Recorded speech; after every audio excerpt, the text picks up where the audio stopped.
Gas is not a example of insulator. என்ன மின்கடத்தா பொருளுக்கு உதாரணம் அல்ல அப்படின்னு கேக்குறாங்க. எது உதாரணம் அல்ல அப்படின்னு கேக்குறாங்க. ஒண்ணும் இல்ல. இந்த நாட்டை விட்டுருங்க. நாட்டை விட்டு மட்டும் வாசிங்களேன். Gas is a example of insulator. எது மின்கடத்தா பொருள்? அதை வந்து சொல்லு அப்படின்னு இருக்கும். இந்த நாட்டு இருக்கும்போது என்ன மீன் கொடுக்கும் அப்படின்னா, அவன் கேட்கறது இன்சுலேட்டர் கேட்கல. எது வந்து கண்டக்டர்? இந்த 4 ஆப்ஷன்ல எது வந்து மின் கடத்தி அப்படின்னு கேக்குறாங்க. கொஸ்டினா உல்டாவா எடுத்திருக்காங்க. அவ்வளவுதான். இப்ப diamond, rubber, human body, glass இந்த 4ல எது வந்து கண்டக்டர்? மின்சாரத்தை கடத்தக்கூடியது?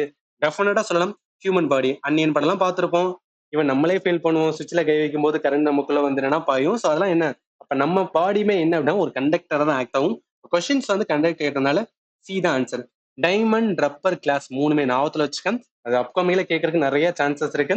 டைமண்ட் வந்து என்ன பண்ணும் அப்படின்னு பார்த்தோம்னா it's a good electrical insulator சொல்லுவாங்க. அது உள்ள என்ன போக முடியாதுன்னா கரண்டால போக முடியாது. அண்ட் ஆல்சோ ரப்பராலே என்ன பண்ண முடியாதுன்னா கரண்டால போக முடியாது. கிளாஸாலையுமே என்ன முடியாதுன்னா கரண்டால போக முடியாது. இந்த மூணுமே குட் இன்சுலேட்டர். அப்ப மின்தடை மின் கடத்தா பொருள்கள் தான் வந்து இந்த மூணும். ஹியூமனோட பாடி வந்து மின்சாரத்தை கடத்தக்கூடியது. அதனால ஆப்ஷன்ஸ் வந்து சரி. கரெக்ட் ஆன்சர் வந்து சி தான் வரும்.